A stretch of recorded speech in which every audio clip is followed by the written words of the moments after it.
નમસ્કાર રમણીકભાઈ. નમસ્કાર ખેડૂત મિત્ર, તમારી પર્સનલ ઓળખાણ નહીં આપતા શું પૂછવું છે? મને કઈ સમજાણું નહીં. તમે વારસાઈમાં હક હા કમીમાં પૂછવું શું છે? હા હા હા હા પપ્પાના નામમાં ખેતર છે અને અમે હમણાં 2022માં બધા મમ્મીની અને બહેનોની અને મારી વારસાઈ પાડેલી છે. હક કમી કરી નાખ્યું મૂકલું છે ને વારસાઈ ક્યાં છે?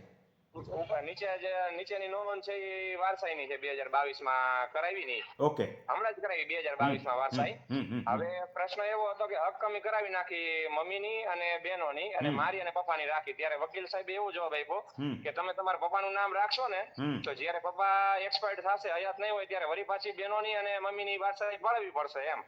અને એમાં તમે બીજા વકીલનું કહેવાનું એમ હતું કે ના ના, ડેથ સર્ટિફિકેટ રજૂ કરીએ ને તો હમ પછી પપ્પાનું નામ કમી થઈ જાય એમ, તો ત્યારે તમારા ફરીથી બહેનોની અને મમ્મીની કરાવી ન પડે એમ. આમાં તો આવા વિસંગતતા છે. સંજોગોમાં શું કરવું? સાંભળો, કાયદેસરનો જવાબ સાંભળો. હા. આમાં કેટલીક વિસંગતતાઓ છે.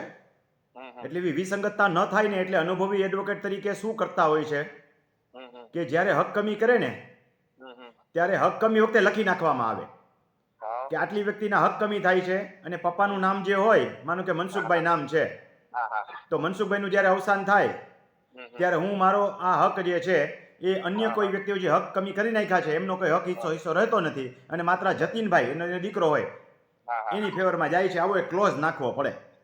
બરોબર. ઈ નથી કરેલું, જે તે સમયે સોગંદનામું કરીને ખાલી એમને મેં વાંચ્યું જાતો કરેલો છે. વાંચ્યું એટલે આમાં હા બિન અનુભવી વ્યક્તિ હોય ને ક્લોઝ નાખતા ભૂલી જાય તો અધિકારી છે ફરીવાર હક કમી માગે, આખી બરોબર. વારસાઈ ચડાવે પાછી.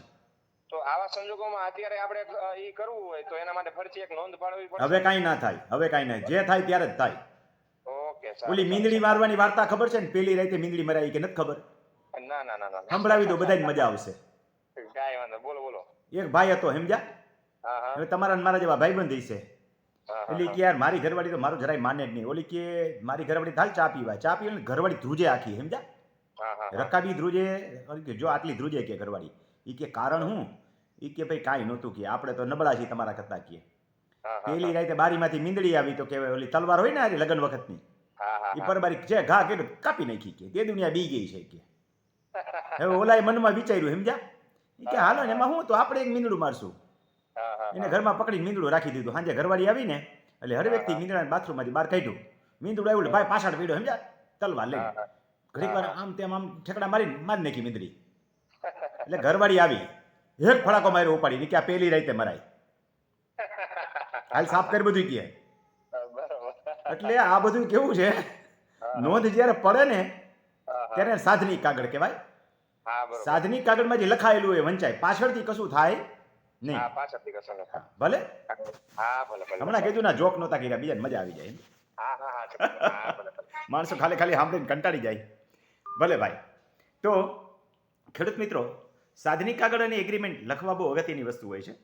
સામાન્ય રીતે એકવાર હક કમી થઈ જાય પછી હક કમીના કિસ્સામાં ફરીવાર હક કમી કરવા કે નહીં, એ જરા પેચીદો પ્રશ્ન છે.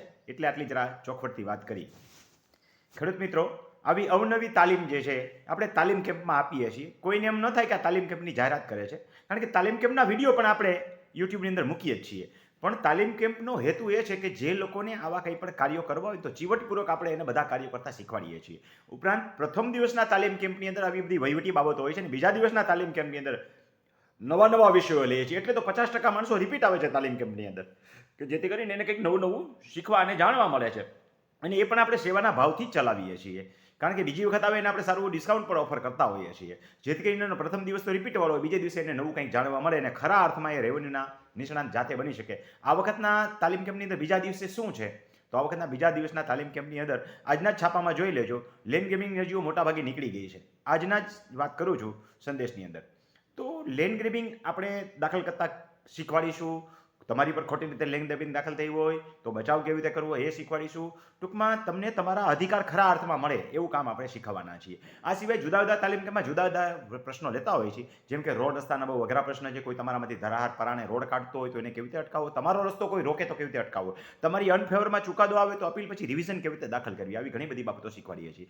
એવી જ રીતે તકરારી દાખલ કરતા ઘણા મને પૂછે છે કે ભાઈ આમાં તકરારી એટલે શું, તો એ બધું તાલીમ કેમ્પની અંદર તકરારી સામે પાછી અપીલ કરવી તમારી અનફેવર જાય તો, અને જો પહેલાંની અનફેવર હોય તેને રિવિઝન કેવી રીતે કરવી, એવું બધું કામ આપણે શીખવાડીએ છીએ.